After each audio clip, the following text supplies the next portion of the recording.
As a child, you were told to ignore monsters under your bed and the noise coming from your closet. When scared, children find comfort in toys and light coming from the hallway.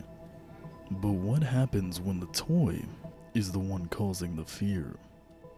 Allow us to guide you through a supposed true story of when a vintage toy comes to life and terrorizes its owners.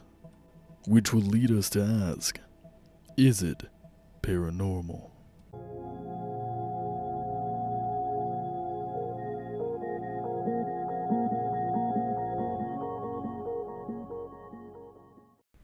Johnny Gruelle received a U.S. patent for his Raggedy Ann doll on September 7th, 1915. The character was created as a doll and was introduced to the public in the 1918 book Raggedy Ann Stories. Annabelle is a Raggedy Ann doll, said by Ed and Lorraine Warren, to be haunted. Donna was, at the time, residing with her roommate Angie in a small apartment preparing to graduate from college. Thinking nothing more of the doll than it was a sign of her mother's affection, she placed the doll on her bed in her room and forgot about it.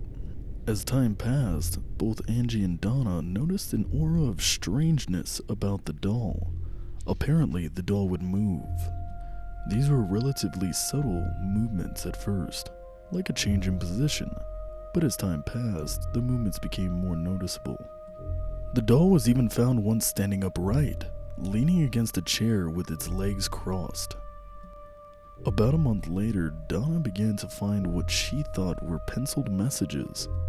The messages read, "Help us." Donna was uncertain exactly who the us was. Apparently, Donna never kept parchment paper in her home and found it odd that it would turn up here. After these events, things started to become more and more strange. Donna came home one night to find the doll had moved once again, only this time something felt off.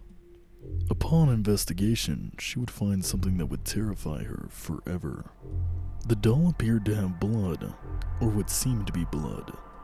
A red liquid-like substance appeared on both the back of its hands and its chest. Now completely scared and desperate for help, Donna decided it was time to seek an expert. Something was happening in her home and she wanted to know what it was. Donna decided to contact a medium. The medium agreed and a seance was held. Apparently, there was in fact a spirit taking up the residence in the doll, and her name was Annabelle Higgins. The medium stated Annabelle Higgins was a young girl of only 7 when her lifeless body was found in the field upon which the complex now stands. The details of her death never came to light. The so-called spirit took up residence in the doll and wanted to remain in the home with its owners. Lou, a friend of Donna's, was less than thrilled with the doll. On numerous occasions, Lou warned Angie that the doll felt threatening and sinister. Something felt off, and Lou knew it. Lou's dislike of the doll was very well known. He would have more than one terrifying experience with Annabelle. Here is the story of Lou's experience as related by the Warrens themselves. Lou awoke one night from a deep sleep in panic. Once again, he had a reoccurring bad dream. Only this time somehow, something seemed different. It was as though he was awake, but couldn't move. He looked around the room, but couldn't see anything out of the ordinary. And then it happened. Looking down towards his feet, he saw the doll. Annabelle. It began to slowly glide up his leg, moved over his chest, and then stopped. Within seconds, the doll was strangling him, paralyzed and gasping for breath.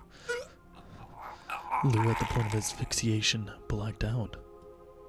Lou awoke the next morning, certain it was in a dream. Lou was determined to rid himself of that doll and the spirit that possessed it. Lou, however, would have one more terrifying experience with Annabelle. Preparing for a road trip the next day, Lou and Angie were reading over maps alone in her apartment. The apartment seemed eerily quiet. Suddenly, rustling sounds coming from Donna's room aroused fear that someone had possibly broken into the apartment. Lou, determined to figure out who or what it was, quietly made his way to the bedroom door. He waited for the noises to stop before entering and turning on the light. The room was empty except for Annabelle, whom was tossed on the floor in the corner.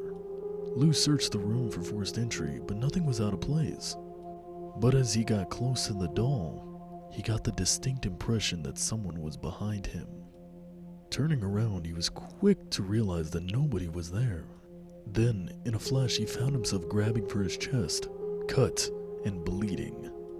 His shirt was stained with blood, and upon opening his shirt, there on his chest was what looked to be 7 distinct claw marks, 3 vertical and 4 horizontal. All were hot like burns.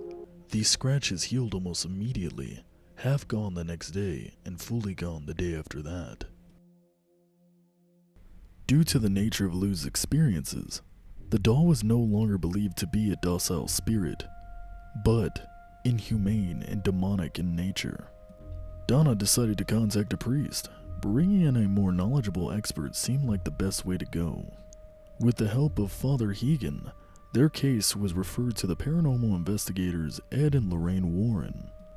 An actual exorcism was conducted on the doll before they left, hoping it would rid Annabelle of the infectious demon. Upon the conclusion of the investigation, Ed and Lorraine decided the best course of action to prevent the spirit from doing any harm was to relieve Donna of its presence and take the doll with them to their occult museum. The occult museum is a location where the Warrens keep many artifacts that had been touched by evil. Annabelle resides in a locked glass case that the Warrens built to keep her from getting free. She is cleansed daily with holy water. You can actually visit her at the Occult Museum in Connecticut. There is a warning sign on the case saying "Do not touch," as well as a cross. Some say they see Annabelle moving through the case, waiting to get free. With most of our sources coming from the late Warrens themselves, there is much speculation on the authenticity of these events. Even so, this story has captured the public eye with the multi-million-dollar movies featuring the supposed cursed doll. And even though the movies are inflated with jump scares, the true story behind the doll still allows us to question, is it paranormal?